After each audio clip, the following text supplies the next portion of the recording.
Doctor Mohammad Yunus দীর্ঘদিন থাকবে রাষ্ট্রীয় ক্ষমতায়। প্রিয় দর্শক, কেন এবং কি কারণে উনি দীর্ঘকাল থাকবেন রাষ্ট্রীয় ক্ষমতায় তার বিশ্লেষণ করেছেন। একেই বলে কপালের নাম গোপাল, এরপরে কিংডম অফ কিংডম, এই জিনিসগুলা ডক্টর মোহাম্মদ ইউনূসের সাথে যায়, একেই বলে চান কপাল। সুসংবাদ আসছে, রাজনীতির মারপেট জাদুর মতন প্রেক্ষাপট বদলে। যেমন ধরেন আজকের দিনে এসে কিন্তু ওনার বক্তব্য সঠিক, মুহূর্তের মধ্যে ভাইরাল, ইভেন এটা সফলতার দিকে যাচ্ছে। এই পরিবারতান্ত্রিক রাজনৈতিক দলগুলো ঈর্ষায় জ্বলে পুড়ে খাক হয়ে যাচ্ছে ডক্টর মোহাম্মদ ইউনূসের অর্জনে। ডক্টর ইউনূস এইটা পারে, ডক্টর ইউনূস ভারতে বুড়ি আঙ্গুল দেখাই দিতেছে, ডক্টর ইউনূস হাসিনারে বুড়ি আঙ্গুল দেখাই দিতেছে, জাতিসংঘে স্পেশাল রেসপেক্ট পাইতেছে, চায়নায় স্পেশাল রেসপেক্ট পাইতেছে, আসিয়ান দেশগুলোতে স্পেশাল রেসপেক্ট পাইতেছে। আমরা পাই নাই, আমাদের যোগ্যতা তো ধরা পড়া যাইতেছে। স্বৈরাচারকে সরানো হইলো, তো স্বৈরাচার সরানো হইলো, তাদের ডালপালা যা থাকবে সব সরাইতে হবে। ওই যে ফজলুর রহমান উনি যেভাবে চ্যালেঞ্জ দিছিল যে আমি বাইচা থাকতে কেমনে নির্বাচন না দেয় ইউনূস সরকার আমি দেখে নিব, কিন্তু 7 বোন তো খুশিতে বাকবাকুম 7 বোনের এক ভাই সিটাগাইঙ্গা ফোয়া, 7 বোনের এক ভাই doctor Mohammad Yunus sir. Professor ইউনূসের উদ্দেশ্য সফল, ঘটনা শুরু হয়ে গিয়েছে, চারিদিকে তোলপাড়, ঔষধে ধরেছে, মেডিসিন কাজ করছে। ডক্টর ইউনূস যে ঔষধ এনেছেন, যে ঔষধ দিয়েছেন, যে চিকিৎসাপত্র গ্রহণ করেছেন, সে ইনজেকশনে কাজ হয়েছে, প্রত্যাশার চাইতে বেশি সফল। খেলা তো শুরু হয়ে গেছে, ডক্টর ইউনূসকে মানুষ ক্ষমতায় আরো 5-7 বছর দেখতে চায়। আসসালামু আলাইকুম দর্শক, ভিডিওর শুরুতে কয়েকটি ভিডিও ফুটেজের অংশ বিশেষ আপনারা দেখেছেন। ভিডিওগুলো দেখেই বুঝতে পেরেছেন আজকের এই ভিডিওটি কতটুকু গুরুত্বপূর্ণ হতে চলেছে। তাই সবাইকে বলবো না টেনে একটু ধৈর্য ধরে সবগুলো ভিডিও আপনারা দেখবেন। তো চলুন প্রিয় দর্শক, কথা বাড়াবো না, সরাসরি মূল নিউজে চলে যাবার আগে সবাইকে বলবো যারা এখন পর্যন্ত আমাদের এই চ্যানেলটি সাবস্ক্রাইব করেনি, প্রতিনিয়ত এই ধরনের সকল প্রকার নিত্য নতুন আপডেট নিউজগুলো পেতে আমাদের চ্যানেলটি সাবস্ক্রাইব করে আমাদের সাথে থাকবেন। চলুন একটা লাইক দিয়ে আমরা সবগুলো ভিডিও দেখে আসি। গত আগস্টের 8 তারিখ থেকে আজ অবধি ভারতের একটা মাত্র রাজনীতি বাংলাদেশে, এবং সেই রাজনীতিটা হচ্ছে ইউনূস হটাও। এই মুহূর্তে ভারতের আর কোনো রাজনীতি বাংলাদেশে নাই, ইউনূস হটাও। কারণ একটা, ইউনূসকে প্রধানমন্ত্রীর চেয়ারে রেখে ইউরোপে তারা ষড়যন্ত্র করতে পারছে না। ইউনূসকে তারা প্রধানমন্ত্রীর চেয়ারে রেখে তারা আমেরিকায় কোনো ষড়যন্ত্র তৈরি করতে পারছে না, সাউথ আমেরিকায় কোনো ষড়যন্ত্র করতে পারছে না, মিডল ইস্টে কোনো ষড়যন্ত্র করতে পারছে না। এখন ইউনূসকে আবার সামনে রেখে এমন কোন চুক্তিও স্বাক্ষর করাতে পারছে না যে চুক্তিতে হাসিনা যেভাবে চোখ বুঝে নিজে এবং লোকজনদেরকে দিয়ে $225 মেট্রিক টন কয়লা $481 কেনার চুক্তিও ভারত করাতে পারছে না। আরো একটা সমস্যা ইউনূসকে নিয়ে, চারিদিকে বাংলা ভাই বানাইয়া পাতানো জঙ্গি তৎপরতা চালিয়ে বেগম জিয়া অথবা হাসিনাকে থামানো যেত যে চায়নার সাথে যাইও না, কিন্তু ডক্টর ইউনূস এমনই মাথা ভাঙ্গারে ভাই, নোয়াখালীর ভাষায় কইতে হয় কোনো কিছুতেই কামিত ন। ডক্টর ইউনূস যদি চিন্তা করে সে যাবে। ডক্টর মোহাম্মদ ইউনূস যদি চিন্তা করে সে কিছু করবে, দেন সে করবে, তাকে থামানো যাচ্ছে না। আরো একটা জিনিস, পরিবারতান্ত্রিক রাজনৈতিক দল যেগুলো আছে, এই পরিবারতান্ত্রিক রাজনৈতিক দলগুলোর ঈর্ষায় জ্বলে পুড়ে খাক হয়ে যাচ্ছে ডক্টর মোহাম্মদ ইউনূসের অর্জনে। আরো একটা কারণ আছে, ডক্টর মোহাম্মদ ইউনূসের এই প্রধানমন্ত্রীর চেয়ারটায় বসায় পরিবারতান্ত্রিক রাজনৈতিক দলগুলো তাদের রাজনৈতিক ব্যবসা হুমকির মধ্যে পড়ে গেছে। হুমকির মধ্যে কেমনে পড়ছে? ওরে বাপরে বাপ, ডক্টর ইউনূস এইটা পারে, ডক্টর ইউনূস ভারতে বুড়ি আঙ্গুল দেখাই দিতেছে, ডক্টর ইউনূস হাসিনারে বুড়ি আঙ্গুল দেখাই দিতেছে, জাতিসংঘে স্পেশাল রেসপেক্ট পাইতেছে, চায়নায় স্পেশাল রেসপেক্ট পাইতেছে, আসিয়ান দেশগুলোতে স্পেশাল রেসপেক্ট পাইতেছে। আমরা পাই নাই, আমাদের যোগ্যতা তো ধরা পড়া যাইতেছে। এরপর একটা কথা আছে না, শত্রুর শত্রু আমার মিত্র। ভারতের ব্যবসা যেমন নষ্ট হইতেছে, বাংলাদেশে আওয়ামী লীগ আর বিএনপি তাদেরও ব্যবসার ক্ষতি হইতেছে। তাইলে আওয়ামী লীগ বা বিএনপি চিন্তা করতেছে এই ইউনূস আইসা তার যোগ্যতা দিয়া আমাদেরকে তো বড় বানায় দিতেছে, প্রমাণ করে দিতেছে জনগণের সামনে যে আমরা আসলে কোন যোগ্যতা দেশ চালানোর জন্য। তাইলে ইউনূসকে সরাইতে হইব। এখন তার সাথে যোগ করছে ভারতের স্বার্থ, তাইলে শত্রুর শত্রু আমার মিত্র। পরিবারতান্ত্রিক রাজনৈতিক দলগুলোর শত্রুকে ডক্টর মোহাম্মদ ইউনূস, বিএনপি শত্রুকে ডক্টর মোহাম্মদ ইউনূস, আওয়ামী লীগের শত্রুকে ডক্টর মোহাম্মদ ইউনূস, ইন্ডিয়ার শত্রুকে ডক্টর মোহাম্মদ ইউনূস। তাইলে শত্রুর শত্রু আমার মিত্র। এখন বিএনপি আর আওয়ামী লীগের কাছে ভারত তাদের মিত্র, কারণ ভারতও চায় ইউনূস সরক, বিএনপিও চায় ইউনূস স্বরূপ, আওয়ামী লীগও চায় ইউনূস স্বরূপ। আপনি বুঝছেন আসল গেমটা কোথায়? ইউনূস ক্ষমতায় থাকলে, এখন আপনারা একা একা চিন্তা করে দেখেন তো, বারবার বলছে ইউনূস তাড়াতাড়ি নির্বাচন না দিলে জন অসন্তোষ তৈরি হবে, বিএনপি বলদের বাচ্চারা বলতেছে অসন্তোষ তৈরি হবে।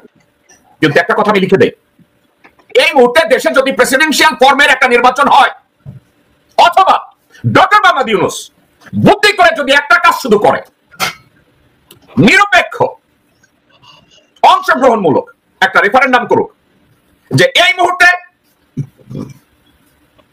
ডক্টর ইউনূসের অন্তর্বর্তীকালীন সরকারের উপরে এবং এই সরকারের সংস্কারের পক্ষে কত পার্সেন্ট জনগণ ভোট দেয়, আর ন্যায়ের পক্ষে কে এই মুহূর্তে নির্বাচন চায়।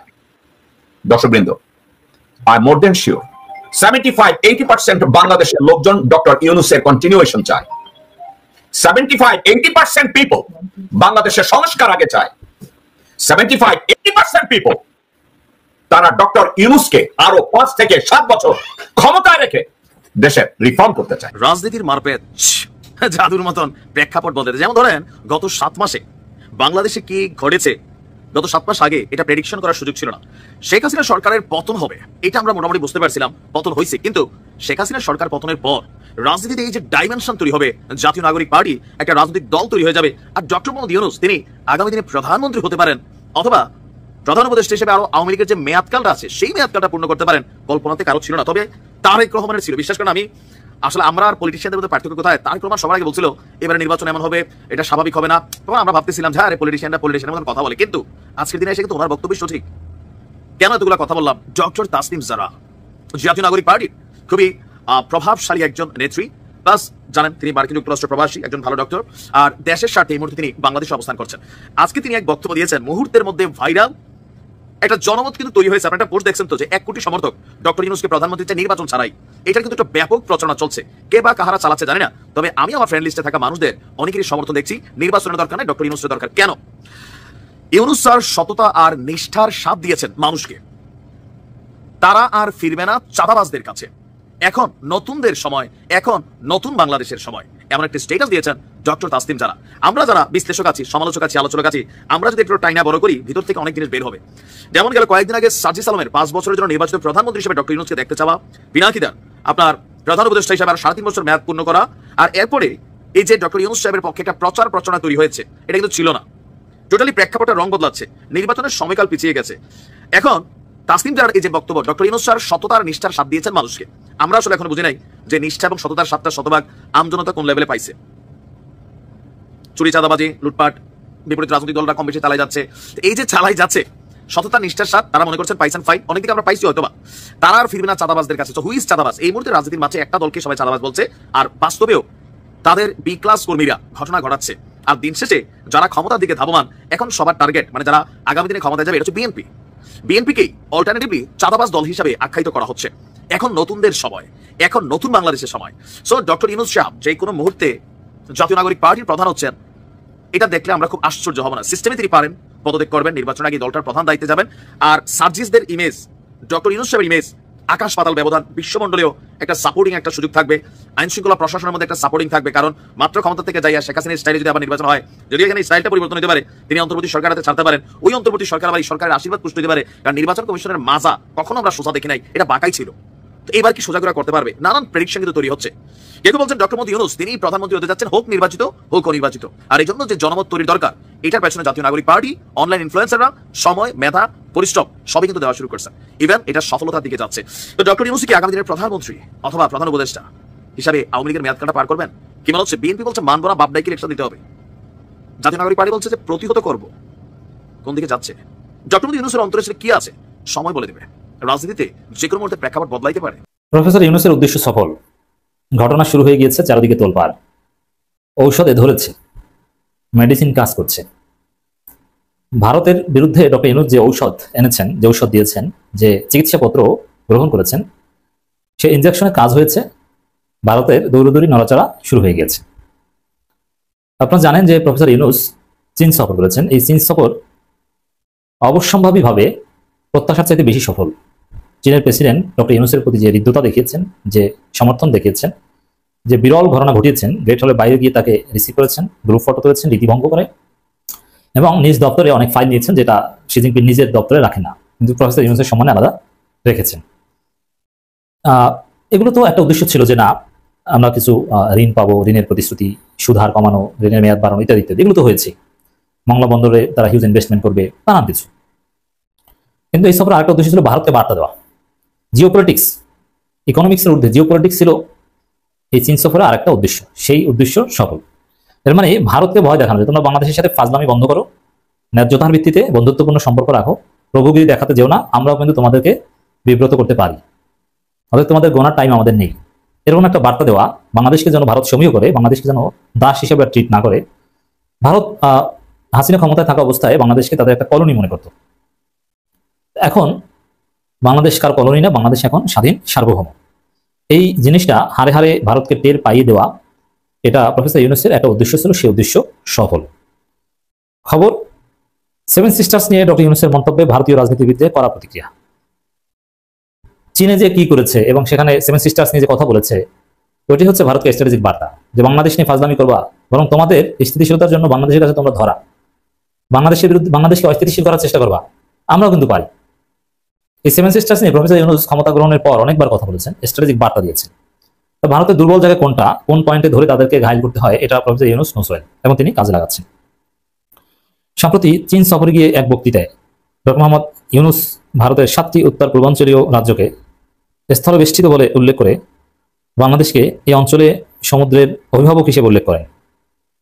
এখন চীন সফরে গিয়ে এক বক্তৃতায় এই সেভেন সিস্টার্স স্থলবেষ্টিত আর বাংলাদেশ অভিভাবক, মানে ভারত এতদিন দাদাগিরি দেখিয়েছে যে ভারত মনে করেছে আমাদের কলোনি বাংলাদেশ, এবং ভারতের বিজেপির অনেক নেতাদের বক্তব্য শুনলে এরকমই মনে হতো, এবং কেউ বলতো যে আসলে আমরা বাংলাদেশ দখল করে ফেলি। কিন্তু প্রফেসর ইউনূস কি করেছেন, আরে ভাই আমরা আপনাদের গার্ডিয়ান, আমরা অভিভাবক, আমরা রাজা, অর্থাৎ ফাজলামি বন্ধ করেন, হয় বন্ধুত্বের সম্পর্ক রাখেন, নাইলে কিন্তু আপনাদেরকে প্রজার মতো ট্রিট করবো, এই হুমকির মধ্যে আছে। তারপর ল্যান্ডলকড কান্ট্রির গুরুত্ব নাই স্ট্র্যাটেজিক্যালি, আপনাদের সেভেন সিস্টার ল্যান্ডলকড আর আমাদের ডিপ সি পোর্ট আছে, অতএব আমরা সমুদ্রের অভিভাবক, আমরা রাজা, আমরা অভিভাবক, আপনারা ধৈর্যা। বিএনপির ফজলুর রহমান বলে এই দেশ স্বাধীন করেছে এবং স্বাধীন করে আপনাদেরকে মাফ করে দিয়েছেন বলেই আপনারা বেঁচে আছেন। কত বড় দুঃসাহস, কত বড় ধৃষ্টতা! যেই বক্তব্য শেখ হাসিনা দিয়েছে, যেই বক্তব্য কাউয়া কাদের দিয়েছে, সেই একই বক্তব্য বিএনপির চেয়ারপারসনের উপদেষ্টা ফজলুর রহমান দিয়ে বলছে দেশটা স্বাধীন করে আপনাদেরকে মাফ করে দিয়েছে। কাদেরকে? তৌহিদি জনতাকে। কাদেরকে? জামাত শিবিরকে। কাদেরকে? তাবলিগকে। কাদেরকে? ইসলাম প্রিয় নাগরিকদেরকে। এই ধরনের বক্তব্য দিয়ে বাংলাদেশ থেকে পালিয়ে গিয়েছে শেখ হাসিনা, আর বিএনপির কাউয়া কাদের এখন নতুনে রূপান্তরিত হচ্ছে আজকের এই ফজলুর রহমান সাহেব।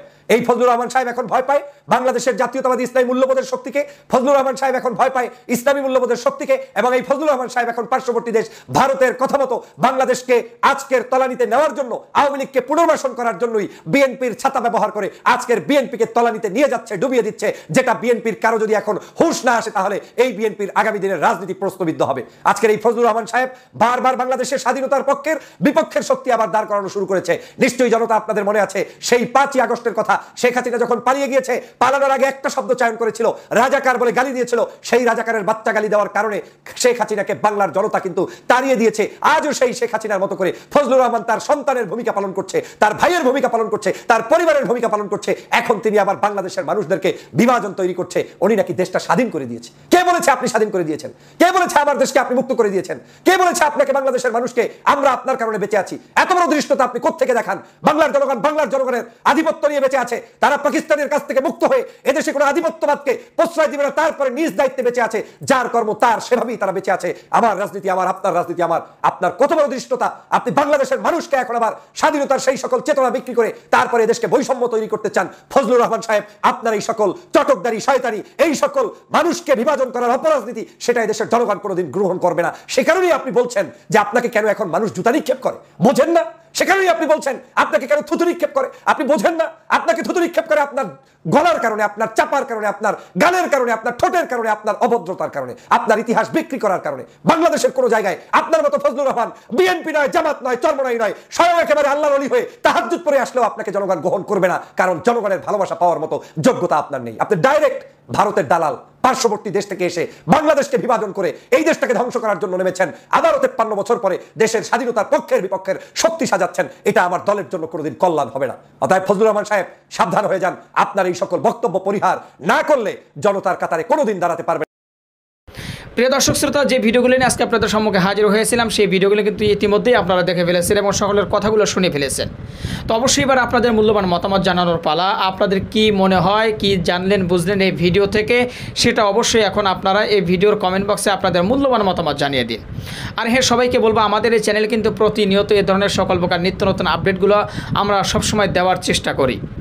তো অবশ্যই আপনাদেরকে বলবো যারা এখনও পর্যন্ত আমাদের এই চ্যানেলটি সাবস্ক্রাইব করেনি, প্রতিনিয়ত এই ধরনের সকল প্রকার নিত্য নতুন আপডেট নিউজগুলো পেতে আমাদের এই চ্যানেলটি সাবস্ক্রাইব করে আমাদের সাথে থাকবেন। আর ইতিমধ্যেই যারা সাবস্ক্রাইব করে দিয়েছেন তাদেরকে অসংখ্য ধন্যবাদ জানিয়ে ভিডিওটি এখানে শেষ করছি। সে পর্যন্ত সকলে ভালো থাকবেন, সুস্থ থাকবেন। আবারও দেখা হবে, কথা হবে নতুন কোনো টপিকে, নতুন কোনো ভিডিও নিয়ে। আল্লাহ হাফেজ।